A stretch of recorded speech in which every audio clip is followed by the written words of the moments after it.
Welcome to today's home experiment, comparing the relative viscosities of common dairy products. The six dairy products that I picked are skim fat-free milk, 1% low-fat milk, the 2% reduced milk,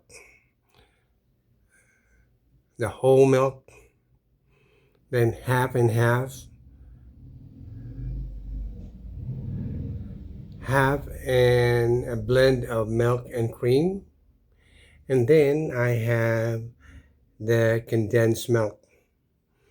I'm going to compare the viscosities of these dairy products.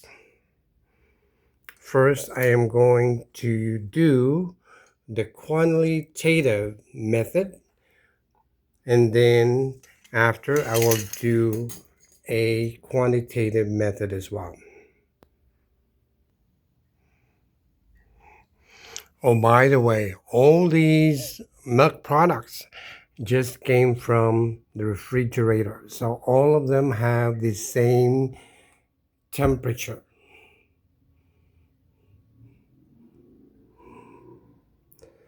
So now I poured about 10 milliliters, or about 2 teaspoons of each milk product on different cups. So we have the fat-free here, and we'll see how it flows. Yeah, it's very watery, easy to flow. Now the 1%. I'm not sure if we can see a difference, although visually the 1% is a little bit thicker than the fat-free skim milk. And if you look at the drops, you can see the resistance of flow comparing the fat-free milk.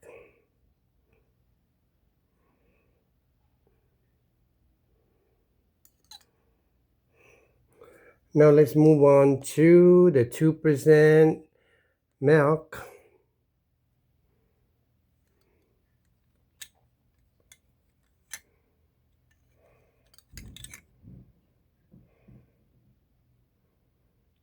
Okay.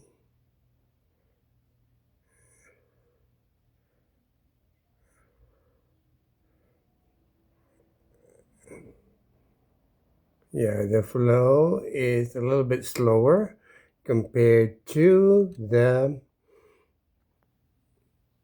1% and skim milk.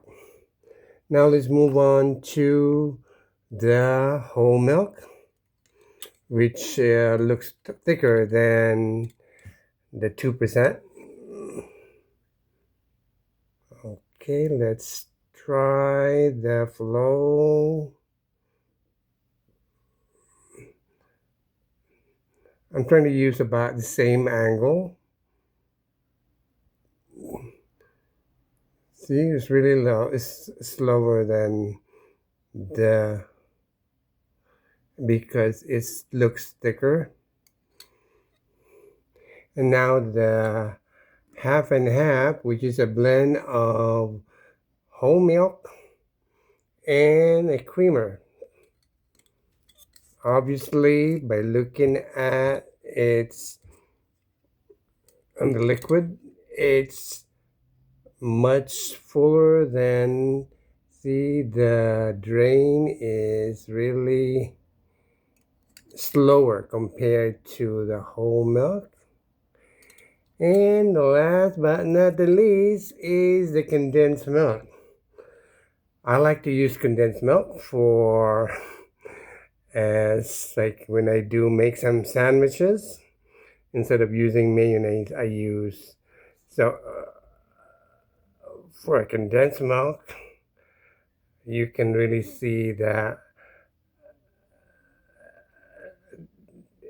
the drop is just like not falling. It's taking too long to get one drop.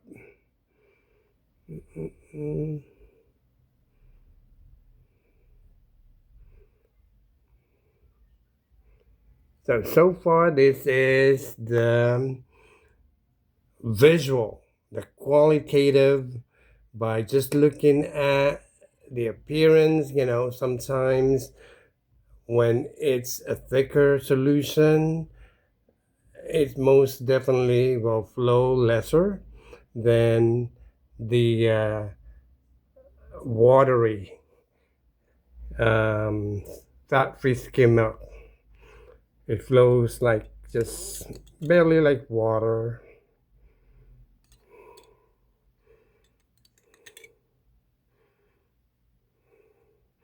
And this is the 1%, just slightly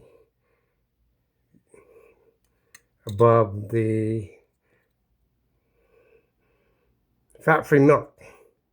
And then again, you have the 2% milk, which I like to drink much better compared to the fat-free. To me, the fat-free skim milk, it's just like watery.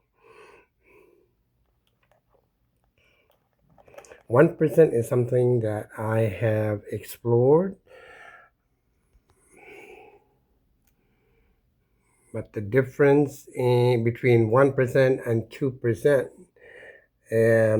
is probably in the calories and the dissolved fats and particles in it. So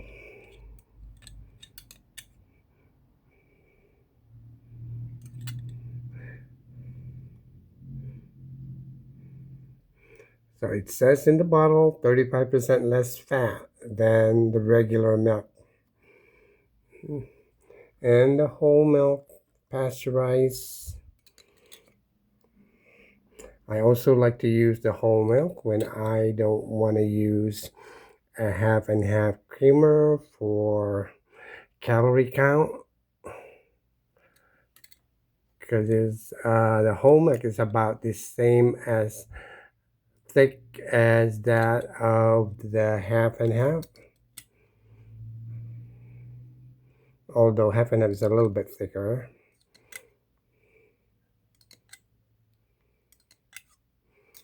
And the condensed milk has, based on the flow of the drops, the condensed milk has the highest viscosity, which is because of its thickness, and the fat-free skim milk is the least viscous of all the 6 dairy products that I used.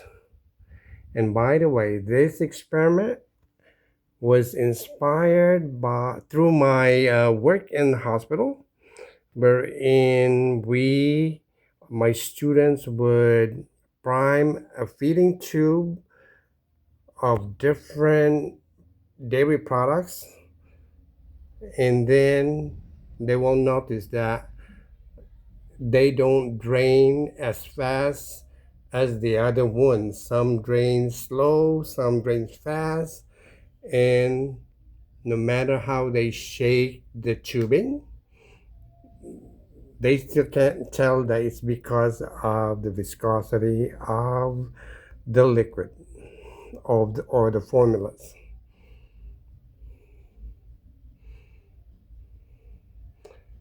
So this is the qualitative experiment, and I will move on to the quantitative experiment using the same milk in the cups.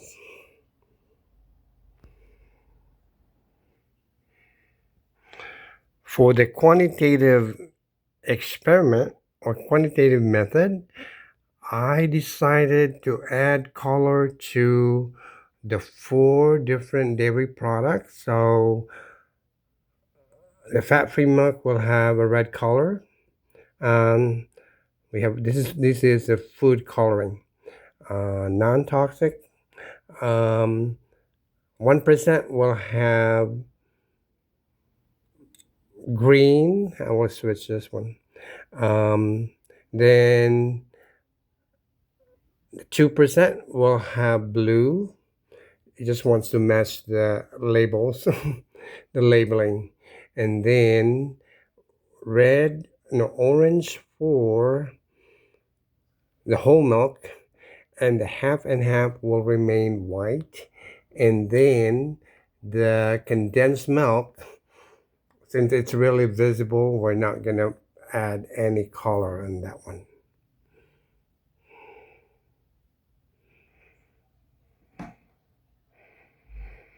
Okay, going back to our setup, we colored fat-free milk with red food coloring, green for 1% milk, blue for 2% milk, yellow for whole milk. The half and half will remain white, and then the condensed milk will be in its original color, yellowish. So then I have an inclined plane in here wherein we're going to place a drop of the dairy product, and then we're going to measure the rate of flow. The height is about 15 centimeters starting from the top, and we'll do it in 2 trials. So I will do it one at a time so that it will be easy to measure. The measurement will be done once all the dairy or the milk products being dropped on top. I assume I have the book is beside the inclined plane, and it's about 30 to 45 degree incline.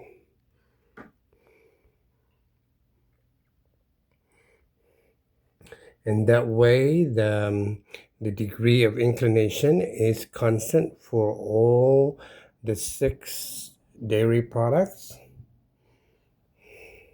And as we noted, they also came from the refrigerator and was brought out at the same time because temperature does affect the viscosity.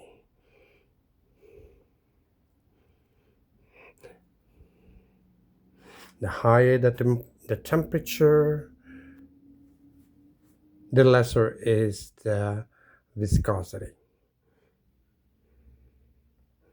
Which means when it's hot, oil flows fast. When it's cold, oil stays in the bottle. But in our case, we're using dairy products as inspired by the enteral feedings in the hospitals that my students and I do clinical. So more or less, this is a real life application of viscosity.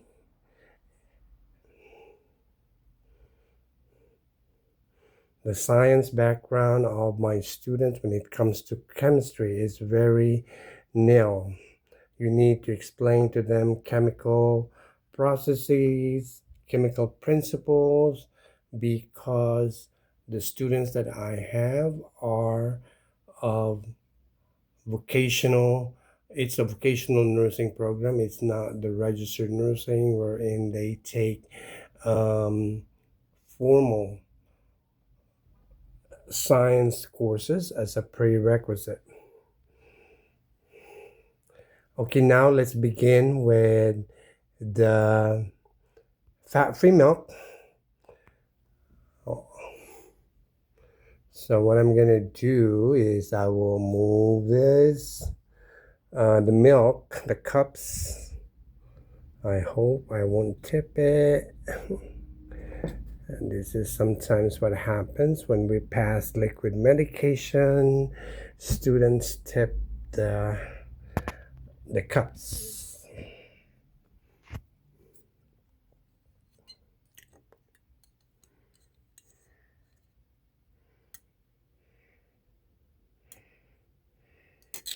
So what I'm gonna do is use this spoon. It says 1/8 teaspoon, and more or less it kind of like it will form a drop.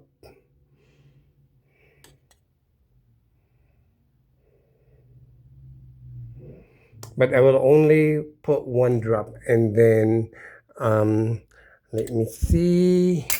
Oh my, see, ha ha ha. Now the milk is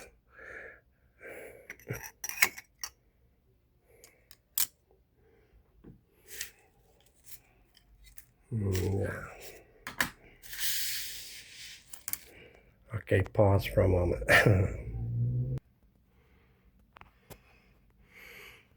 Okay, my stopwatch is actually in my laptop, and then I am holding the camera to put a drop of fat-free milk. So it's, I have to be more ambidextrous to do this kind of experiment. At the same time, turn on the stopwatch.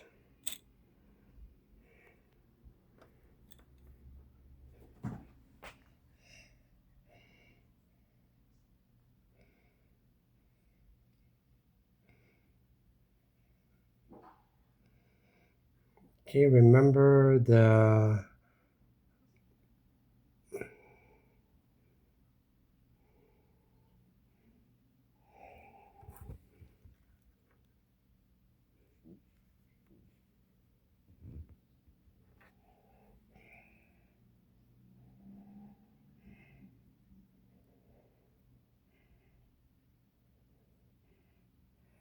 okay, here's one drop of fat-free milk.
Okay, I place a drop of each milk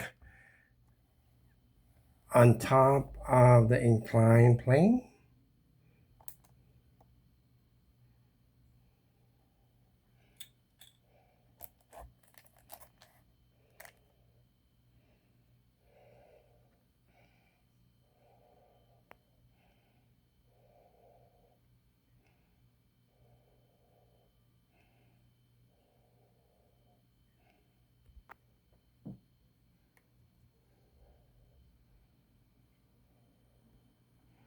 Now I'm going to time it.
Okay, after 1 minute, this is how far they have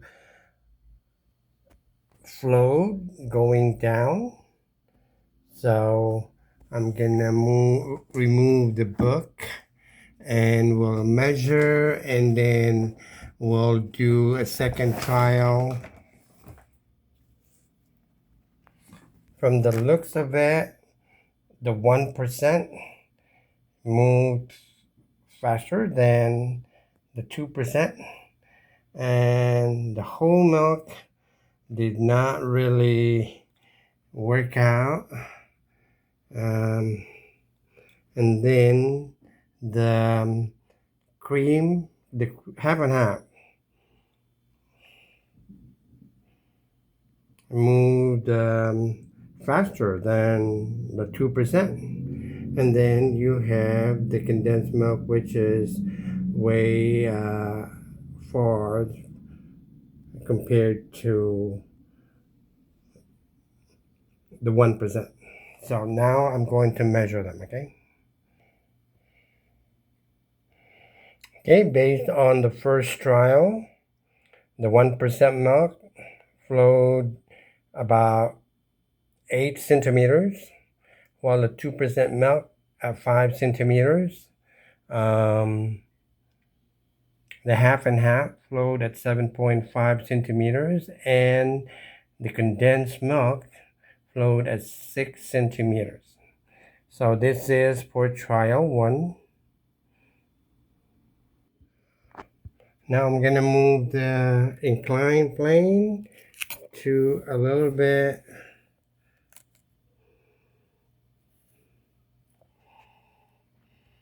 Okay.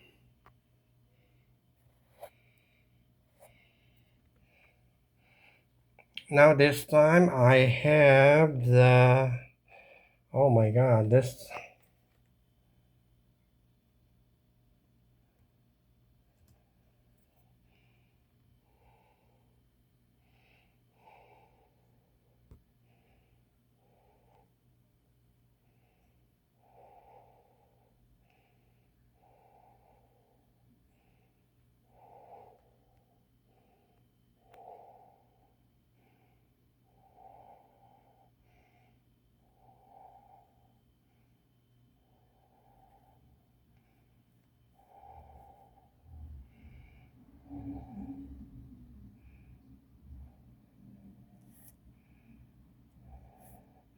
I'm gonna make the inclined plane a little bit stiffer because it's okay. The fat-free milk was ahead of the 1% milk, although the 2% milk flowed so fast. And then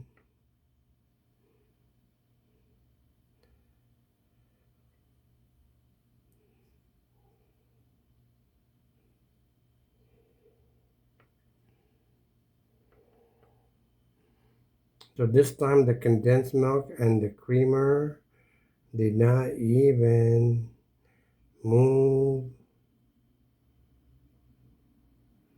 as well as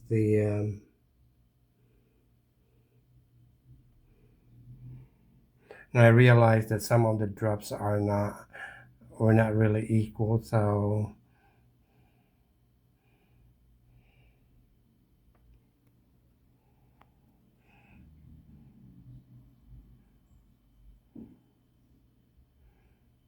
okay, and 1 minute is up, so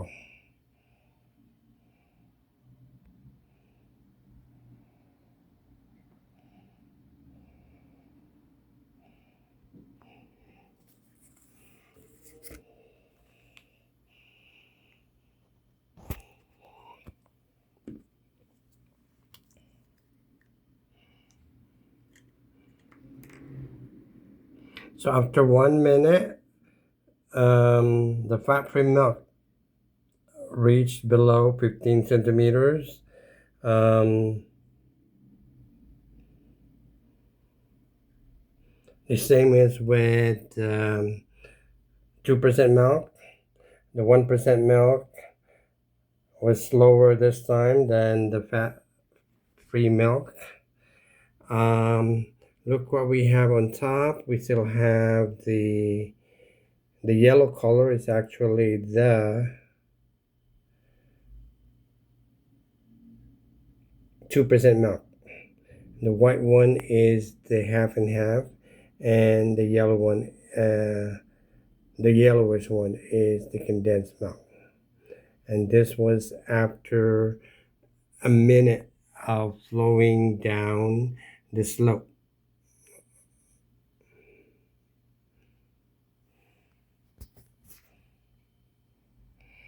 So this has been the end of the experiment comparing viscosities of different dairy products. Fat-free milk, 1% milk, 2% milk, whole milk, and half, and the condensed milk.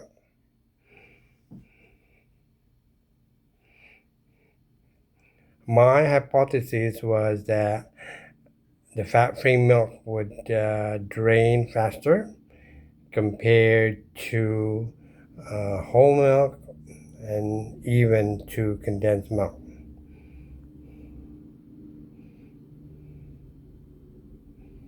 Because condensed milk is much thicker than that of the fat-free milk, which is very watery. So this is the end of trial 1 and 2, and it needs to be improved with more time.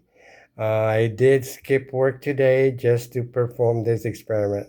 Okay then, I'm going to record the data and then finalize the results. So this is the home experiment on viscosity of different dairy products.